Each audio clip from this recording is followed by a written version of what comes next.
राधे राधे दोस्तों। आज की हमारी कहानी है जाट जाटनी और एक चुगलखोर नौकर की। बहुत ही दिलचस्प, मजेदार और हास्यप्रद कहानी है। कहानी को पूरा जरूर सुने। एक गांव में जाट और जाटनी रहते थे। जाट के पास काफी अच्छी जमीन थी और उसमें वो दोनों लोग मिलकर खेती बाड़ी का काम किया करते थे। भगवान का दिया सब कुछ था उनके पास। खेतों में पैदावार भी बहुत अच्छी होती थी। लेकिन जाट बड़े कंजूस किस्म का आदमी था। अच्छा खाना भी नहीं खाता था और अपनी पत्नी को हमेशा यही आदेश देता रहता कि ज्यादा पकवान वगैरह मत बनाया करो, जो अच्छे से बन जाए साधारण भोजन किया करो। अगर हम रोज रोज अच्छा खाना और पकवान बना बना कर खाएंगे तो भविष्य के लिए क्या जोड़ पाएंगे। उन दोनों की कोई संतान तो थी नहीं, सिर्फ दोनों पति पत्नी ही थे। जाटनी अपने पति की इस आदत से बड़ी परेशान थी। एक दिन किसान के घर एक लड़का आया जिसको काम की तलाश थी। जाट ने उस लड़के से पूछा कि तुम्हें काम के बदले में मेहनत आने में क्या चाहिए। तो उस लड़के ने कहा, मालिक, मुझे पैसे नहीं चाहिए, बस मुझे तो दो वक्त का खाना मिल जाए और पहनने के लिए कपड़े मिल जाएं और एक रहने के लिए छत मिल जाए। बस इससे ज्यादा मुझे कुछ नहीं चाहिए। मैं आपके यहाँ पर काम करने के लिए तैयार हूँ। बस मेरी एक बुरी आदत है, मुझे चुगले करने की आदत है। जाट ने सोचा, रोटी और कपड़े पर तुझे नौकर मिल रहा है, इससे बड़ी खुशी की बात और क्या हो सकती है। रही बात चुगली की, तो ये मेरा चुगली करके क्या ही बिगाड़ लेगा। जाट ने खुशी खुशी उसको नौकरी पर रख लिया। पूरे दिन जाट उससे खेतों में काम करवाता, खाने के नाम पर वही रूखा सूखा उसको देता। एक दिन घर पर जाटनी अकेली थी। उसने जाकर जाटनी से बात की और पूछा, मालकिन, तुम ये रूखा सूखा खाना खाकर ऊब नहीं जाती और तुम मालिक का विरोध क्यों नहीं करती। मालिक की बात का वो हमेशा ऐसा ही खाना घर में बनवाते हैं। जब जाटनी ने ये सुना तो रुआसी हो गई और बोली, मैं क्या करूं जब मुझे इजाजत ही नहीं है अच्छा खाना खाने की और अच्छा पकवान बनाने की, तो मैं कैसे बनाऊं। तो नौकर ने कहा, जब मालिक खेत पर चले जाते हैं तो पीछे से भी तो तुम पकवान बनाकर खा सकती हो। इस पर जाटनी ने कहा, नहीं, मेरे संस्कार मुझे ये नहीं सिखाते कि ससुराल में बिना इजाजत के कोई काम करूं।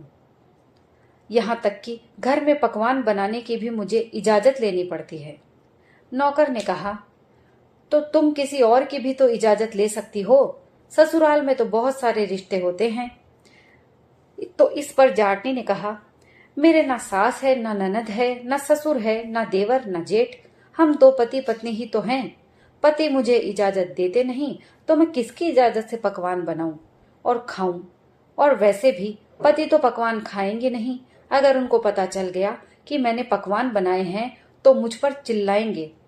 उनको लगता है कि अगर हम रोज रोज पकवान बनाकर खाएंगे तो भविष्य के लिए क्या बचाएंगे।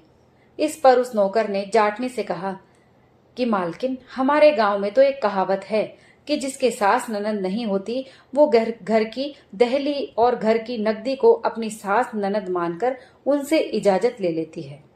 ये सुनकर जाटनी की उत्सुकता बढ़ी। उसने उस लड़के से पूछा, अगर मैं पकवान बनाऊं तो किस तरह से इजाजत लूं, बताओ। नौकर ने कहा, पकवान बनाने के लिए इजाजत नहीं लेनी है, बनाकर खाने के लिए इजाजत लेनी है। तो जाटनी ने कहा कि वो किस तरह से। तो नौकर ने बताया, भोजन बनाकर कमरे के बीचों बीच रख दो, फिर जोर से बोलो, आली रे दहली मेरी सखी न सहेली, घर की नगदी रे नगदी मेरी सासू न नंदी, तू कहे तो मैं पकवान खा लूं। तो आपके अंदर से ही आवाज आएगी, खा ले खा ले खा ले, और तुम पकवान खा लेना। मन करे तो थोड़ा बहुत मुझे भी दे देना, आगे तुम्हारी मर्जी। जाटनी को नौकर की बात जम गई। अगले दिन जाट को रूखा सूखा खिलाकर खेत के लिए रवाना कर दिया और पीछे से लगी पकवान बनाने। उसने चौका जलाया और खीर और जलेबी बनाने लगी। बहुत दिनों से उसने खीर और जलेबी खानी तो दूर देखी भी नहीं थी। खीर और जलेबी बनाकर वो नौकर के कहे अनुसार कमरे के बीचों बीच रखकर जोर से बोली, अहेली रे दहेली मेरी सखी न सहेली, घर की नगदी रे नगदी मेरी सासू न नंदी, तुम कहो तो मैं ये खीर जलेबी खा लूं। उसके अंदर से जैसे आवाज आई खा ले खा ले खा ले। और उसने थोड़ा सा तो अपने नौकर के लिए निकाल दिया और बाकी सारा खुद खाने लग गई। आज उसकी आत्मा तृप्त हो गई थी। काफी दिनों के बाद ऐसा भोजन करके उसने मन ही मन उस नौकर को धन्यवाद दिया। अब तो ये रोज का काम हो गया। जाट जैसे ही खेत के लिए निकले, वो पीछे से चौका जलाकर अपने लिए खूब पकवान बनाती और अपने घर की देहली और नकदी से इजाजत लेकर खूब पकवान खाती। अब उसके चेहरे की रौनक लौट आई, वरना तो वो सूख कर कांटा हो गई थी। कहते हैं ना, जब पेट भरता है मनपसंद भोजन से तो उसकी चमक चेहरे पर भी दिखाई देती है। कुछ दिन तो जाटनी ने नौकर को भी खाना खिलाया, पर उसके बाद वो नौकर को भूलने लगी और खुद ही खाना पूरा चट कर जाती। वो हलवा पूरी बनाती और कभी पांचों पकवान बनाती। अब तो उसे ऐसे लगने लग गया था जैसे घर की दहली और नकदी ने उसको सारे अधिकार दे दिए हों। अब वो नौकर को तो बिल्कुल भूल गई थी। नौकर को अब बहुत बुरा लगता था और वो जाटनी को सबक सिखाने की फिराक में रहने लगा। जाट ने पहले उससे कई बार कहा था कि आजकल तुम्हारी मालकिन गोल मटोल हो रही है, जैसे पता नहीं उसको घर का पानी लग गया हो। जब तक लड़के को खाने के लिए मिलता रहा तो वो टालम टोल और गोलमोल जवाब देता रहा, लेकिन अब उसे कुछ खाने के लिए तो मिलता नहीं था। इसी बीच एक दिन जाट ने फिर वही बात दोहराई कि आजकल तो तुम्हारी मालकिन गोल मटोल हो रही है, चेहरे पर रौनक भी आ गई है। तो नौकर ने कहा कि मुझे पता है मालकिन क्यों गोल मटोल हो रही है, क्यों उनके चेहरे पर रौनक है, तो हमें भी जल्दी से इसका कारण बताओ, जाट ने कहा। तो नौकर बोला, जब आप खेत पर चले जाते हैं ना तो पीछे से मालकिन मेवा पकवान बनाकर खाती है। जाट ने कहा, क्या बहकी बातें कर रहा है, उसे इजाजत मैंने कभी नहीं दी है और वह ऐसी औरत नहीं है कि बिना इजाजत के कोई पकवान बनाकर अकेले ही खा ले। अकेले तो वो खा ही नहीं सकती। नौकर ने कहा, कल सुबह छुप कर देखना, आपको पता चल जाएगा। अगर मैं आपसे झूठ बोल रहा हूँ तो मेरा सर और आपका जूता 100 जूते मार लेना गिनकर। जाट को नौकर की बात जच गई। अगले दिन जाट खेत के लिए रवाना हो गया। जाटनी खुश हो गई और लगी पकवान बनाने। जाट थोड़ी दूर जाकर वापस आकर छुप कर देखने लगा।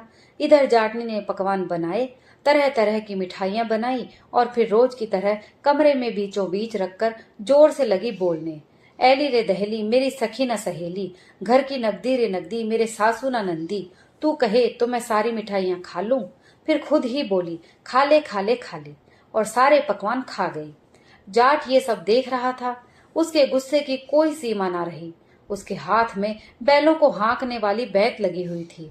उसने भी कड़क कर जोर से कहा, ओले रे कले मेरे सुसरे ना साले, तू कहे तो मैं 2-4 डंडा इसको लगा दूं।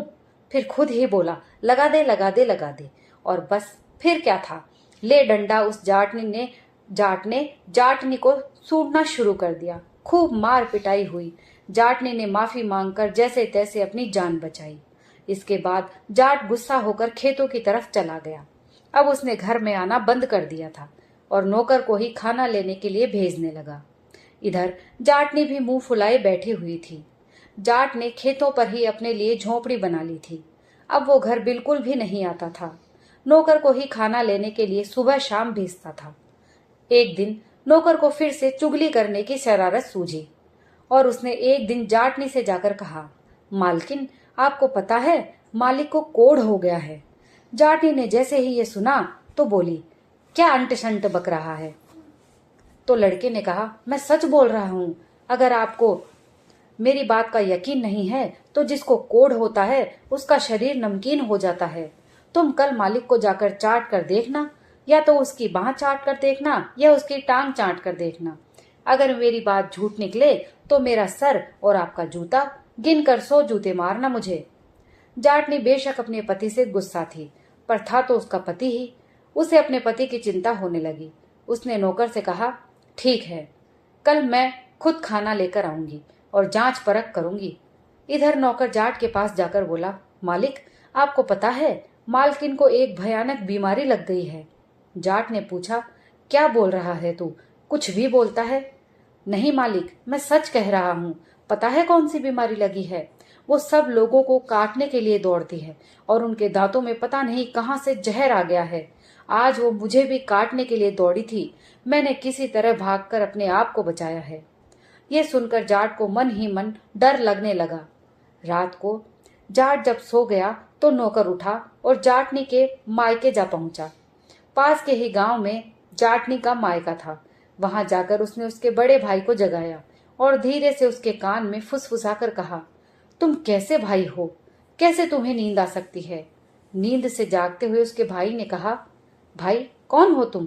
इतनी रात को यहाँ क्या कर रहे हो? और तुम मेरी बहन को कैसे जानते हो? इस पर नौकर ने कहा, मैं तुम्हारी बहन के घर में नौकर हूँ और मेरे मालिक यानी तुम्हारे बहनोई मेरी आंखों के सामने पता नहीं कितनी बार तुम्हारी बहन को पीट चुके हैं। मैंने उनको कितनी बार पिटते हुए देखा है। वो बेचारी कुछ नहीं बोलती, पिटते हुए भी अपने पति के पैर पकड़ती रहती है।